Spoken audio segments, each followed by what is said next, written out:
Hey guys, over the past week I've printed out a whole bunch of accessories that I've found for the Nintendo Switch, mostly off thingiverse. You know, this thing came out and all the accessories are, they're really expensive. So if you have access to a 3D printer, some of this might be of interest to you. Let's just get into it. One of the first things that I printed was actually this cartridge holder. It'll actually hold up to 4 of your game cartridges, and it's so super simple. It actually just clips into the back of your dock here. Flip down this the back piece, and you'll actually line this slot up here with the back of your Switch. Go ahead and clip it back into place, just like that, and there you go. You can now store 4 of your cartridges right on top of the dock itself. And for you OCD guys, you actually can adjust it side to side, to get that perfect fit. One of the next things that I printed out, and I haven't installed it yet, and I don't know that I ever will, but a user on there actually made this. It's a replacement front piece for the dock itself. You're supposed to be able to disassemble the dock and actually install this right on the front here, and what it's supposed to do is actually help with the scratching the screen up. I guess the little bumpers that are inside of the dock here, it pretty much eliminates those with this smaller piece here. I might try it out one day, but for now I actually have a screen protector that I just installed on my Switch, and so I'm not super worried about it. Another thing that I found that was kind of cool was this guy here. This is actually a grip for your JoyCons, and once again, it's just kind of, your JoyCon just kind of clips into place there, and there you go. You've got your own grip for the JoyCon. These are so small, it's kind of awkward to use just by itself, so I figured this would probably help out a little bit. Well, something else that I found that I thought was really cool, I saw everybody was making, some kind of stand for this thing, portable stand, because as we all know, the one that comes with it is pretty flimsy and prone to breaking off. But what I liked, and these little guys here, these are so small, so simple. You can store these in any carrying case that you have. And all they do, they use the JoyCon rails, and you just slide them into place. It's just kind of a friction fit. They don't clip into place or anything like that.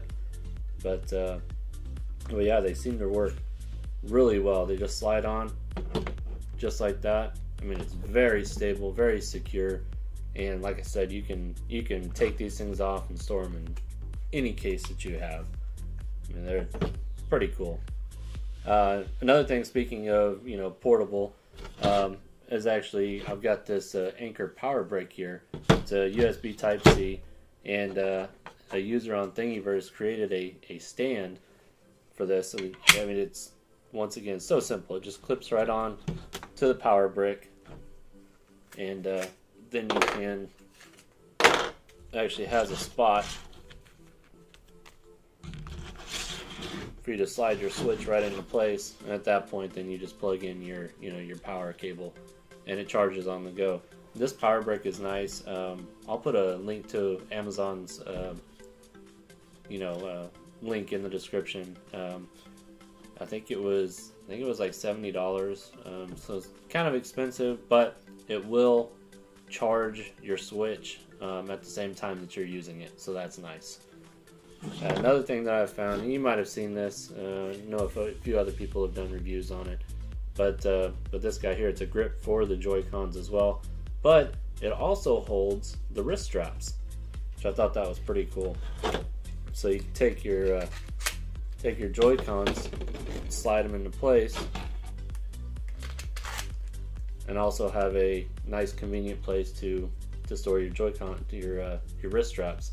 Holds them all. It's pretty sweet. Speaking of the wrist straps, if you don't want to do that, and if you're like me and you've got 2 sets of JoyCons and all these little wrist straps floating around, I've got there's also this little guy here, which is actually a wrist strap holder. keep them from getting lost. It's pretty cool. You slide them into place, and he actually even provided these little pegs on the back here so that you can take and try to tighten it. They don't work all that well, but you can try to wrap these things around and get the straps, you know, kind of tidy and out of the way. And you just kind of wrap them around like that. But yeah, that's kind of nice to have. You know, it keeps them all together, it keeps them from getting lost. I haven't even used them yet, so I could really care less. But I don't want to have to buy new ones, that's for sure. So, anyways, guys, you know, that's it. There's a whole bunch of other things on Thingiverse that you can print out. You know, take a look on there. If you've got a 3D printer, you know, this might be something you would look into. If you don't have a 3D printer, guys, they're freaking awesome. Get one if you don't have one. I picked one up. It's the Anet A8. You can get them for anywhere from $150 to $175. You know, if you're looking at getting into 3D printing, I would probably recommend that you get that one. It's cheap. If it turns out that you don't like it, don't care for it, whatever, you know, you didn't spend $1,000 or more on a 3D printer. And the Anet A8 actually comes in kit form.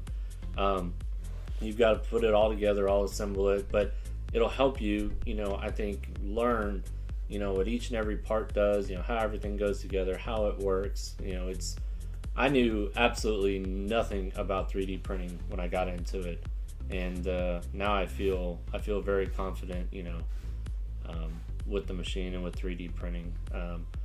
But anyways, guys, I just wanted to make this, you know, kind of a quick, short, sweet video. You know, if you liked it, hit the thumbs up, subscribe if you want to see more like this.